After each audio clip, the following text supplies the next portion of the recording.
2021 की शुरुआत उम्मीदों से हुई थी। उम्मीद इस बात की कि अब कोरोना खत्म हो जाएगा। उम्मीद इस बात की कि अब दुनिया पर से इस महामारी का साया हमेशा के लिए हट जाएगा। उम्मीद इस बात की कि अब सबको वैक्सीन मिल जाएगी।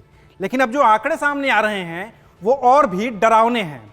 10 मार्च तक के आंकड़ों की माने तो अकेले भारत में ही साल 2021 में कोरोना के 10 लाख नए मामले सामने आ चुके हैं और अब देश के कुछ और हिस्सों में फिर से कंप्लीट लॉकडाउन लगना शुरू हो गया है। नमस्कार, मैं हूं अविनाश और आप देख रहे हैं अनकट। कोरोना के लिहाज से साल 2021 का सबसे खतरनाक दिन था 10 मार्च। उस दिन भारत में 22,841 कोरोना के नए मामले दर्ज किए गए। इन नए आंकड़ों के साथ ही साल 2021 में कोरोना के नए मामलों का आंकड़ा 1 मिलियन यानी कि 10 लाख को पार कर गया है। वहीं कुल आंकड़ा करीब 1 करोड़ 13 लाख तक पहुंच गया है।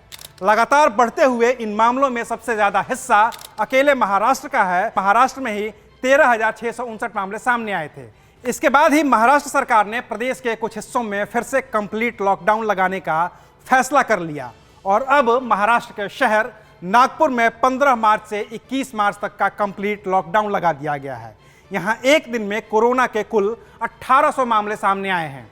इसके अलावा केरल, पंजाब, कर्नाटक और तमिलनाडु ऐसे राज्य हैं जहां कोरोना के सबसे ज्यादा एक्टिव केस हैं। 10 मार्च तक के आंकड़ों की ही माने तो देश में कुल 1,90,295 एक्टिव केस हैं। इनमें से 73% एक्टिव केस सिर्फ 2 राज्यों महाराष्ट्र और केरला में हैं। महाराष्ट्र में एक्टिव केस 1,02,40 और केरल में 35,715 हैं। इनके अलावा पंजाब में 9,402, कर्नाटक में 7,475 और तमिलनाडु में 4,207 कोरोना के एक्टिव केस हैं। अब इन बढ़ते मामलों की असली वजह क्या है, इसे जानिए एम्स की डॉक्टर उमा कुमार से। सुनिए उन्होंने क्या कहा है। तो मुख्य कारण है कि लोगों ने ये मान लिया है कि कोरोना खत्म हो गया और उन्होंने मास्क इस्तेमाल करना बंद कर दिया है। सोशल डिस्टेंसिंग नाम मात्र नहीं रह गई है। बाजारों में वही पहले जैसी भीड़ भाड़ आपको दिख जाएगी। दूसरी वजह है कि जो पब्लिक प्लेसेस हैं, स्कूल कॉलेजेस हैं, वो खुल रहे हैं, उसकी वजह से भी भीड़ भाड़ बढ़ रही है। तीसरी चीज जो मुझे लगती है कि पहले जो केसेस ज्यादा थे तो वो शहरों तक कन्फाइंड थे।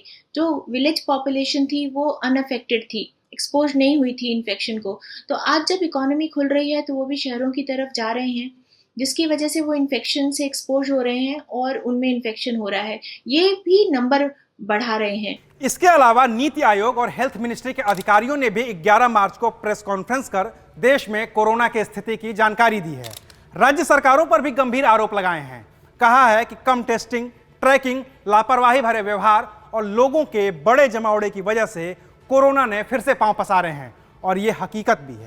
बीतते वक्त के साथ हम लगातार लापरवाह होते जा रहे हैं और हमारी लापरवाही का आलम यह है कि देश में कोरोना के शुरुआती 10 लाख मामलों में 167 दिन लगे थे, यानी लगभग 5.5 महीने, जबकि आखिरी के 10 लाख मामले सिर्फ और सिर्फ 69 दिन में ही सामने आ गए हैं।